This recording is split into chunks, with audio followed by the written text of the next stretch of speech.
Abusuafo na emre so fantastic evening eba Kingwood Sports ewo YouTube, Kingwood Sports TikTok. Abusuafo second video bi a na wa share na wa like na wa de comment aba na ye be reply na nyoma nyina akoyi e de am. You see this season here everything about GPO, everything about local league, everything about Probia Kumasi Asante Kotoko.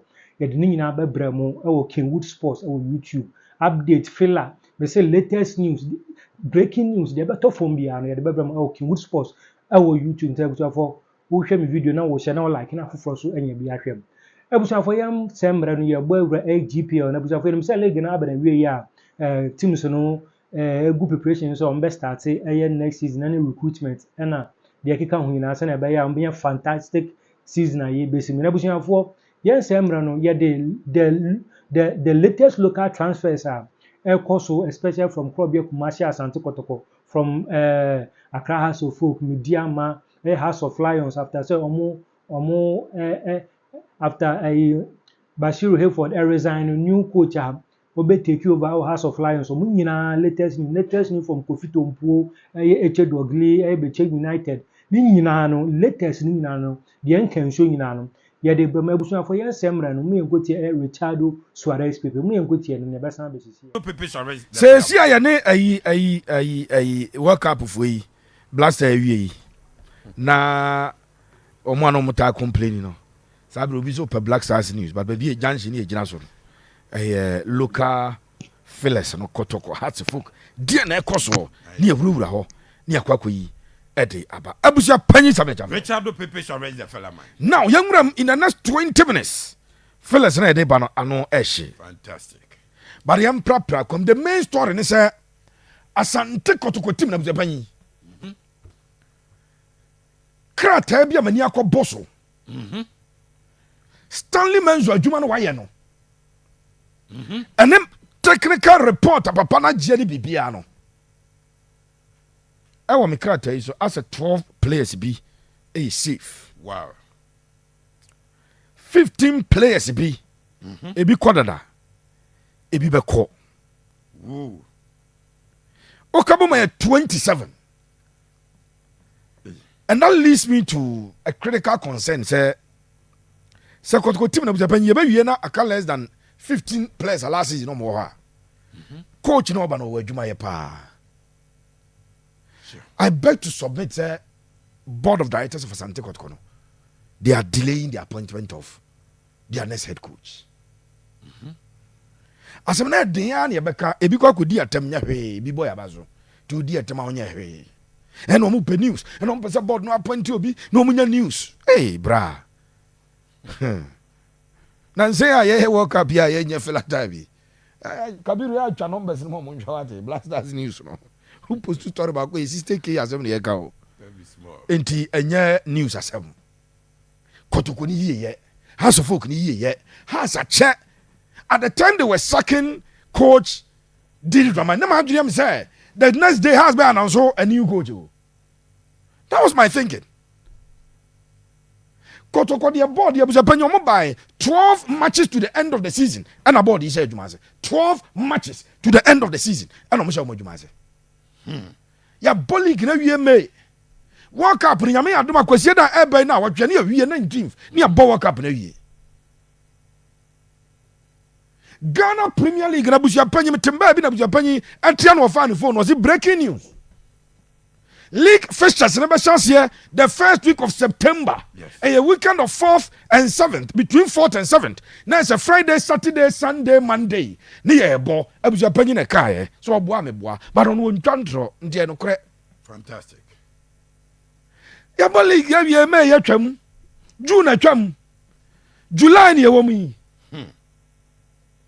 August, September, ni Ebo League.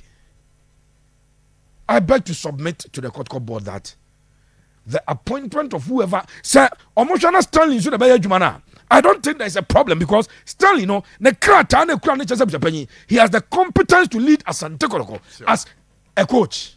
Fantastic. He has the competence. Okra UEFA license and then waji you. Yeah. On experience, why yes seminars, why workshops. Wakwa ye frɛ bibi a symposium why bebrebe to panino obetima aye se Kotoko board no na aye adwuma na there's no problem no what was why but se coach ba beba ne echena coach beba abujapanyi ebreni ho emfa madasani Kofi Kenata onyumbi ebreni ho madasani enimi ya braba me yanhwe no what to nyum no fefefe mesre board no de eye enkoto sere omonya ne ntam Sure. ebreni ho. That's the truth of the matter. Asante Kotoko, per credible information cry. Kotoko on the 18th of July, yeah, you mean. Abujana date 6. Yes. What did now tree cry come one? Yes, I'm fun say. 18th for the best memenda ebe na what ye. Kotoko plus about report it. No, my medicals memenda no any negotiate an interview about work final. On the 20th of July, I could call a training. I say, almost pre-season. I say, No coach. Ebesi, and I see, still a Musa, and I see. 12 more days to go. Yeah. This is the concern. One tells you, is on Tiazi, because Miss Women do Masi, to one Temazia, be easy. No. I'm Japan. Yes, sir. Because I have no about my mean coming who say, Emrana Ghana Premier League transfers. Unim say ye transe wa ha aha no ye de ensem no e de April obosi Asante Gold assign a Burkina Bay center back. Wow. As good any bra bre wo boase on na coach Abdul Karim Zito ebe ye dwan e ho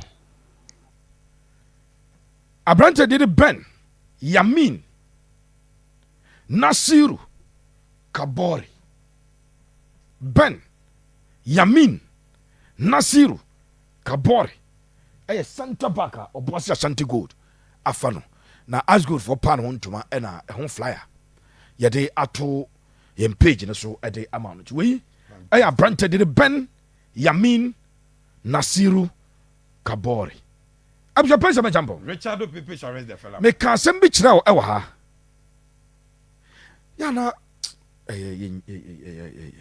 maka cho say bo Ghana Premier League ni wi a player bia season wo yi no no nimbo no obenya akwanya so obekwa amana na obekwa amana ne ontena kura yi mu ball ne ye na enya ball de ye na ye fra ball no mesim mpedin fo from fanto so na de ye na ye ball nya ball e kom ne ani bra na nkoda ne ball no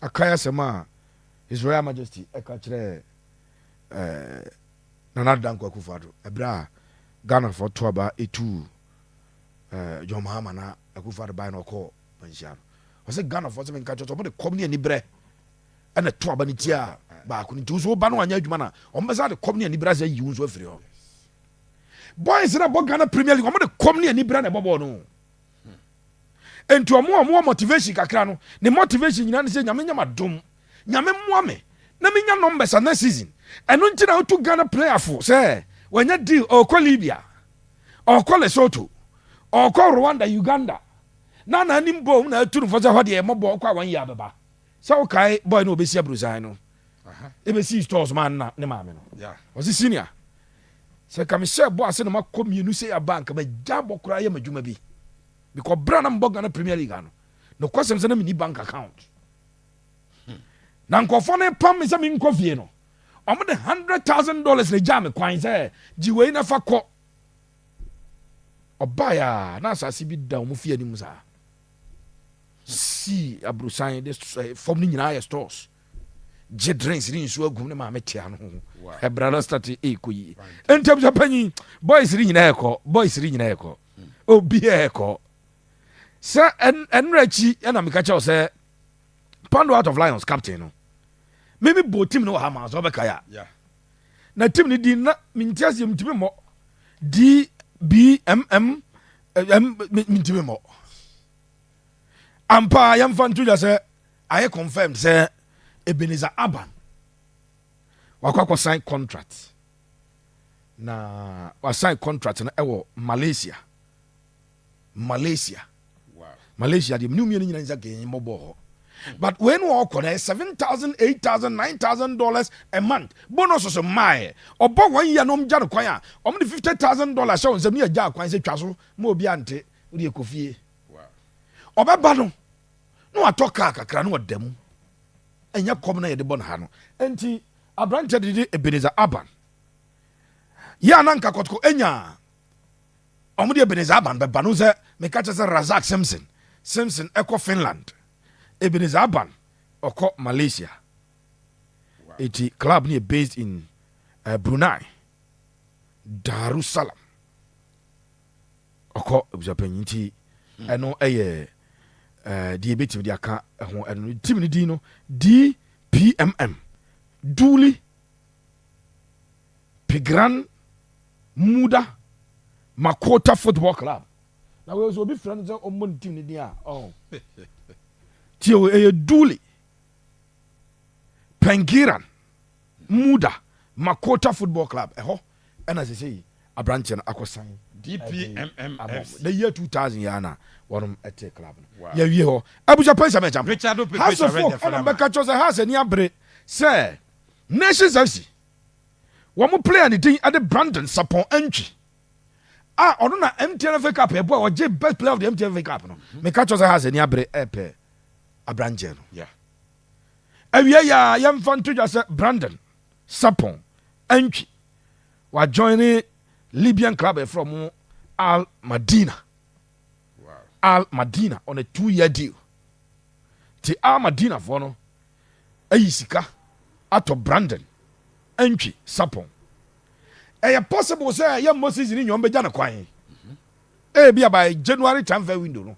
The omo person oyem wanya. But omo ja kwan no de $100,000. No de ama say ne kofi wate. Twaso nkofi fa ho.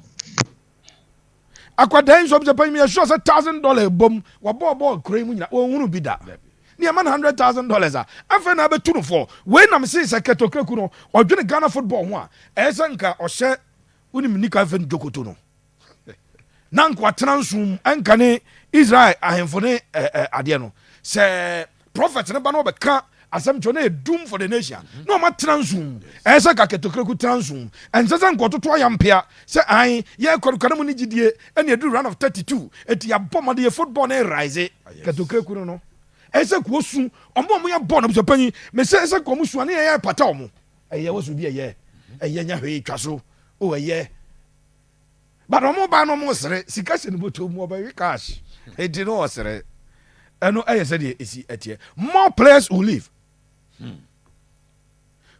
House of folk targeted 3 players be Sodro. All black folk say no problem, but ye pese ye din ko bobu amanane. Amfa. Eti Rudolph Nana Mensa Junior mu nyina no enkomodie no wo fire no wo ko. Kofi Tombuo maka cha $200,000 no de ato no so no. Kroyi mu ye teams no obi anya. Nya de obi abenya sa eska no ye krom a. $200,000. Abu Japani as Asante Kotoko mu nyanko mu pepa o. But emfa Obuasi Asante Gold assigning a new defensive midfielder. Na omfiri kure mu abranche no Togolese matesa no obo etoa Filante.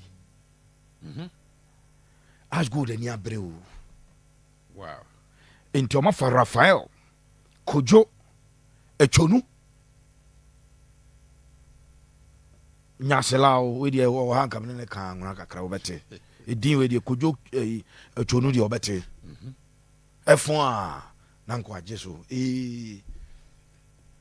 eti Ash Gold assign so apa another player who free amanone ehontoma and a defensive midfielder Kojo Rafael Echonu ono aba abepiem abusha pesa me jambo Richard Opepe Sharede Felama. Original.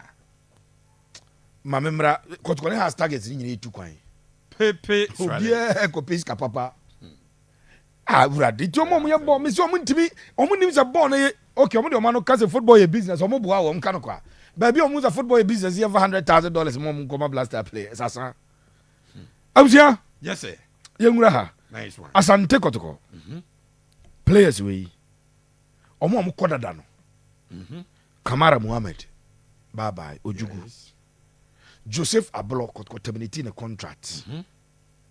Samba Ndongani or a player at the Masekukuni United or South Africa. Yes. Now no msi sooner to nkran fa Samba ne japa dia ne passport in Nyoma.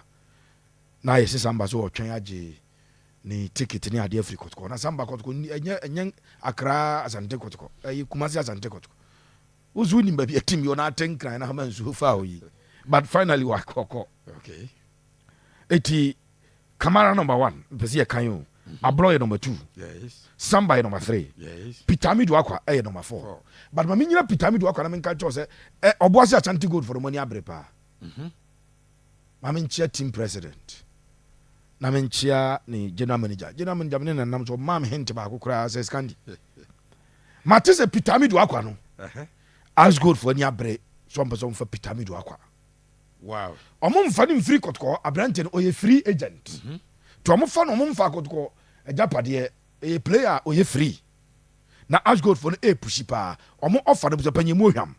Peter joining Kotoko no maka cho dada say he joined as a youth team player then sika no form. Yeah. Dia bia ba kwa yenim ye okroma no say sign player just the contract who answer na ya to pay mu. Ashgold for no ready to be tres kakase. Peter Amidu akwa enso eni obiem. Baba Yaya player number 5. Ya oni Kotoko biem. Henry Kwame Ansu player oni Kotoko biem. After paying 6 I don't know. Wow. Players ni betima kwa kodru 15 na tie numbers no. Eti adru number 6. Eti ball number na me di play ndi aso. 7 Miami boy Elvis Cheba for Awuche. 8 Emmanuel Entry Oboyima. Emmanuel Entry player number 8. 9 Miami Kwame Poku Baye. Kwame Poku Baye. Aka no 1 year contract e wa Asante Kotoko. Kwame Poku. 10 ya Morfing Donzo. List na mania boss no. Empanyifo no remarks na so nza kwani sika ndoso. Wow. Na nyanwa adwuma no woye. Morfing na buzapanyi in terms of dollars woje o. In fact, sika no woje no. Kotoko captain no Samba. Morfing jibe times 4 of the na Samba je no. Wow. Yeah. 11 ya Isaac Minta. 12 Francis Aqua. 13 Johnson upon Ousu of a Johnson. 14 Branted thing Ede Saka Dauda. 15 Akano 1 year. 15 also call Isaac Amdeno cause Abetamwa. Wow. The contract with 15 players we. The massive shake up of Japan. Ebet Masiwa Asante Kotoko. Bobo Kunum. Massive shake up. And these are the names. Pepe Suarez. Painstaking investigation and reveal at Yamame. Wow. Some catch on Morfin, you know, Asteris beat the home, but a faint. Saka Dauda, you know, Asteris, but a faint. But I want to be a foot at the market company for the Saka Dauda open now. Adia Chia, or sign a contract. At the a club in East Africa, may Pepe Makachero. Nice one. Call Saka Dauda. Negotiate with him. Bema.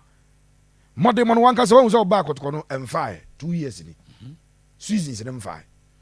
And to any deal, catch Uncle Fono, Yaka Kraka Bia. Because Uncle Fono already saw Mama Saka personal money of almost $100,000. Wow. Second kwaje $50,000. 15 on met me a kokofi tompo. No man say on cross ashim zango fu itimi ton a ya bejibi. Wo man tima ton anya hwe. Sika kotko e de fa Saka Dauda. Every bofa kwata no zapanyi. Enuru $50,000. Why business? Nice one.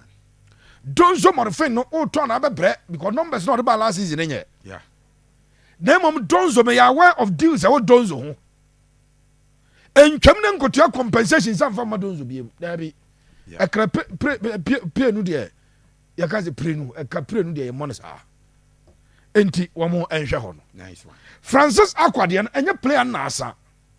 But coach no ebe share sporting director trans here bibiano. Patrick Asia do born or de makoto no. And Joseph Amwa deputizer no. Also a quality player in Francis Aquanot bench or Tiwaka. Okay. ukɔ bɛkyɛm afa no yɛ a bait fa no ɛka ho because bɛkyɛm for your legend okɔ bɛkyɛm nna abusapa mbɛ de na season captain eti fa Francis Akwakɔ o de Francis Akwa ekoduru bɛkyɛm a ɔka kyerɛ ɔmo sɛ eti yɛyɛ ba bɛpɛ Kofi Tompuo momma yɛ boɔ mfa nsɔ so ne yɛhwɛ deɛ yɛbɛtumi ayɛ na ne ɔmakɔdi saa nkɔmmɔ no ɛntwam ma ne nkɔkwa Nice one.